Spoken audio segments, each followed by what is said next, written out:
Blog Talk Radio. Here at ACO Radio, American Communications Online, or any affiliated stations or websites are not responsible for what guest hosts or call-ins may say. All programming is intended for informational and entertainment purposes only.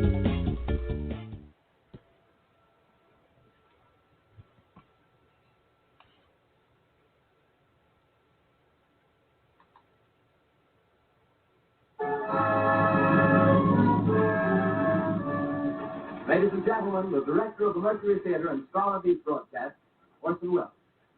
We know now that in the early years of the 20th century, this world was being watched closely by intelligences greater than man, yet as mortal as his own. We know now that as human beings busied themselves about their various concerns, they were scrutinized and studied, perhaps almost as narrowly as a man with a microscope might scrutinize the transient creatures that swarm and multiply in a drop of water. With infinite complacence, people went to and fro the earth about their little affairs, serene in the assurance of their dominion over this small, spinning fragment of solar driftwood, which by chance or design, man has inherited out of the dark mystery of time and space. Yet across an immense ethereal gulf, minds that are to our minds as ours are to the beasts in the jungle, intellect vast, cool, and unsympathetic, regarded this earth with envious eyes and slowly and surely drew their plans against us. In the 39th year of the 20th century came the Great Disillusionment. Near the end of October, business was better. The war scare was over. More men were back at work. Sales were picking up. On this particular evening, October 30th, the Crosley service estimated that 32 million people were listening in on radio. 24 hours, not much change in temperature. A slight atmospheric disturbance of undetermined origin is reported over Nova Scotia, causing a low-pressure area to move down rather rapidly over the northeastern states, bringing a forecast of rain accompanied by winds of light gale force. Maximum temperature 66, minimum 48. This weather report comes to you from the Government Weather Bureau. We take you now to the Meridian Room in the Hotel Park Plaza in downtown New York, where you will be entertained by the music of Raymond Riccello and his orchestra.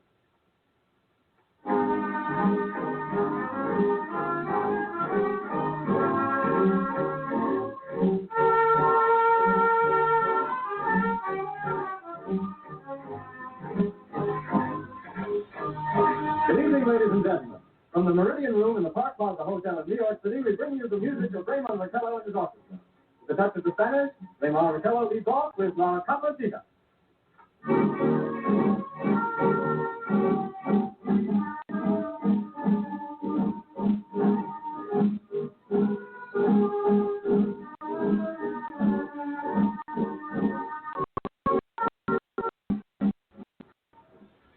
Ladies and gentlemen, we interrupt our program of dance music to bring you a special bulletin from the Intercontinental Radio News. At 20 minutes before 8 Central Time, Professor Farrell of the Mount Jennings Observatory, Chicago, Illinois, reports observing several explosions of incandescent gas occurring at regular intervals on the planet Mars. The spectroscope indicates the gas to be hydrogen and moving toward the Earth with enormous velocity. Professor Pearson of the observatory at Princeton confirms Farrell's observations and describes the phenomenon as, quote, like a jet of blue flame shot from a gun, unquote. We now return you to the music of Raymond Riccello, playing for you in the Meridian Room of the Park Plaza Hotel, situated in downtown New York.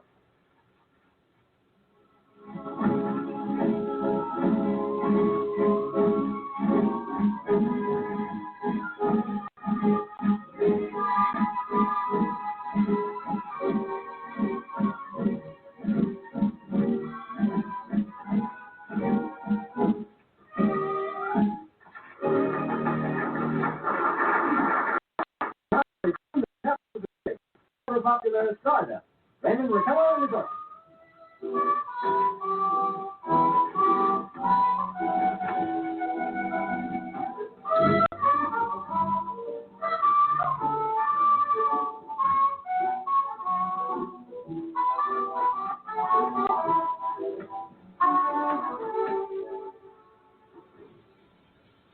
Ladies and gentlemen, following on the news given in our bulletin a moment ago, the Government Meteorological Bureau has requested the large observatories of the country to keep an astronomical watch on any further disturbances occurring on the planet Mars. Due to the unusual nature of this occurrence, we have arranged an interview with a noted astronomer, Professor Pearson, who will give us his views on this event. In a few moments, we will take you to the Princeton Observatory at Princeton, New Jersey. We return you until then to the music of Ramon Raquello and his orchestra.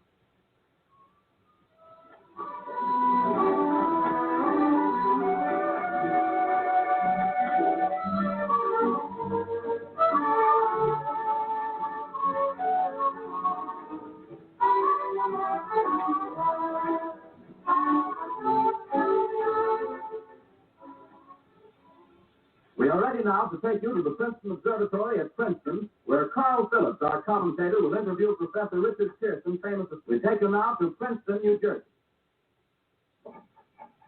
Good evening, ladies and gentlemen. Carl Phillips speaking to you from the Observatory at Princeton.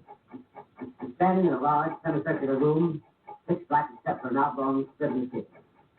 Through this opening, I can see a sprinkling of stars that cast a kind of frosty glow over the intricate mechanism of the huge telescope. The ticking sound you hear is the vibration of the clockwork.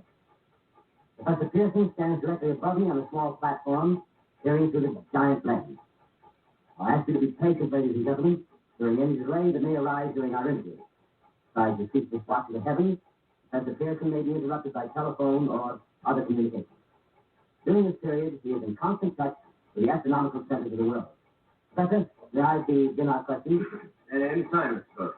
Professor, would you please tell our radio audience exactly what you see as you observe the planet Mars through your telescope?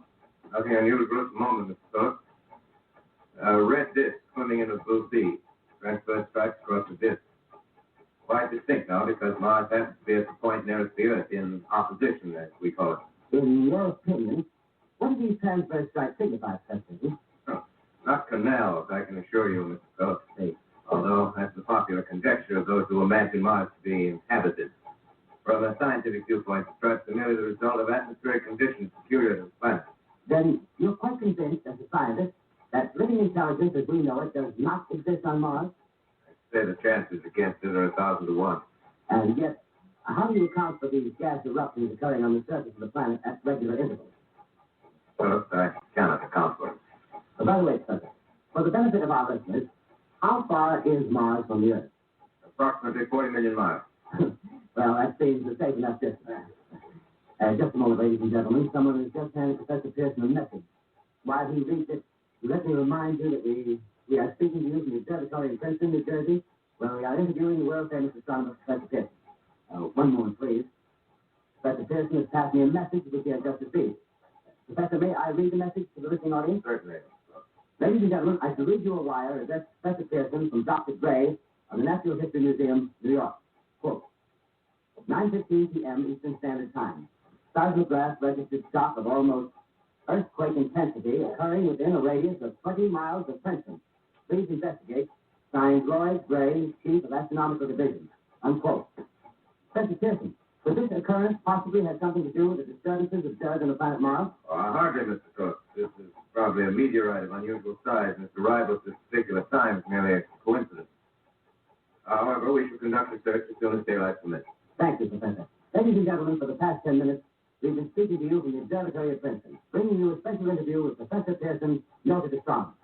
This is Carl Phillips speaking. We are returning you now to our New York studio.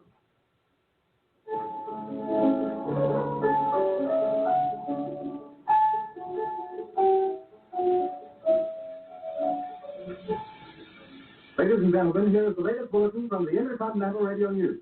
Toronto, Canada. Professor Morris of Macmillan University reports observing a total of 3 explosions on the planet Mars between the hours of 7:45 p.m. and 9:20 p.m. Eastern Standard Time. This confirms earlier reports received from American observatories. Now, nearer home, comes a special bulletin from Trenton, New Jersey. It is reported that at 8:50 p.m., a huge flaming object, believed to be a meteorite, fell on a farm in the neighborhood of Grover's Mill, New Jersey, 22 miles from Trenton. The flash in the sky was visible within a radius of several hundred miles, and the noise of the impact was heard as far north as Elizabeth. We have dispatched a special mobile unit to the scene, and we'll have our commentator, Carl Phillips, give you a word picture of the scene as soon as he can reach there from Princeton. In the meantime, we take you to the Hotel Martinet in Brooklyn, where Bobby Millett and his orchestra are offering a program of dance music.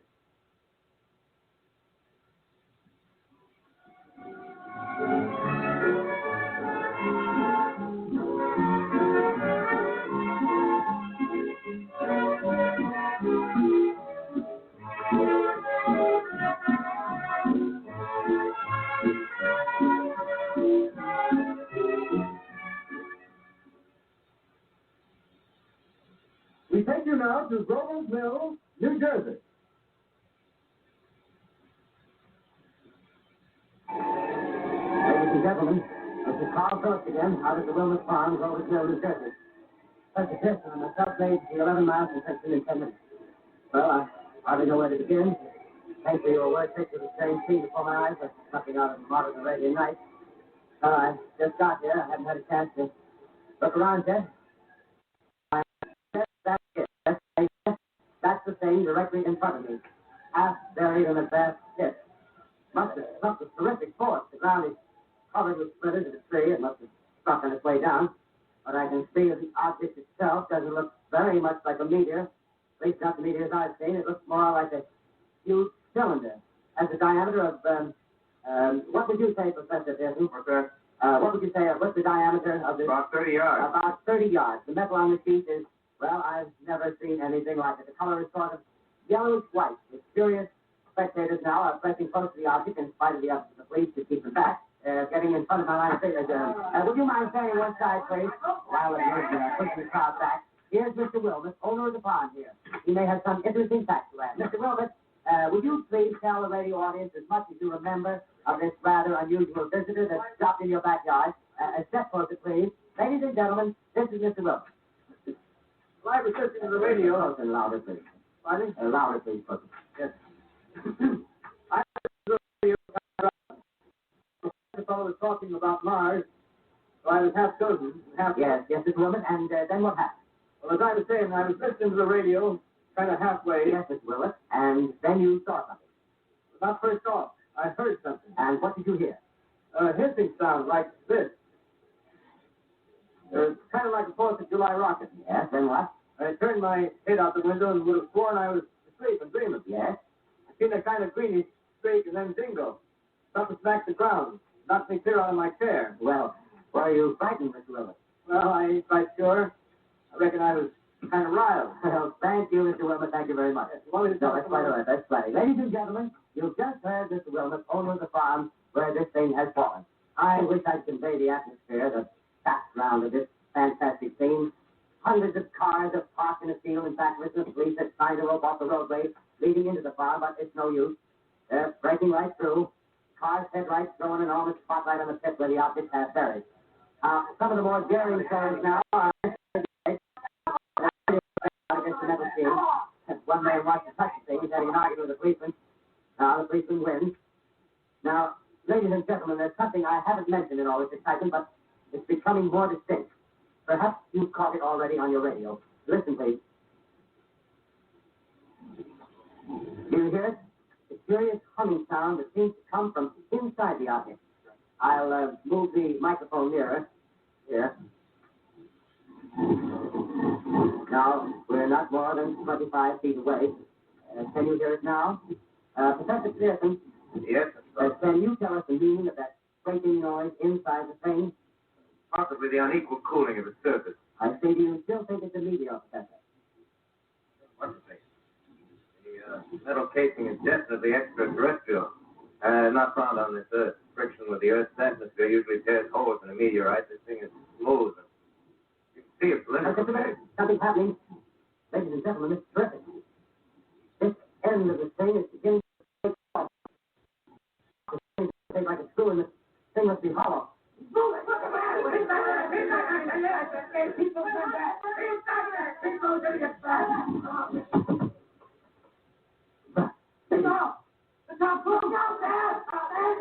and gentlemen, this is the most terrifying thing I've ever witnessed. Wait a minute. Someone calling someone or something. I can see turning out of that black hole through the luminous disc. And the eyes, at their face, might be almost heaven.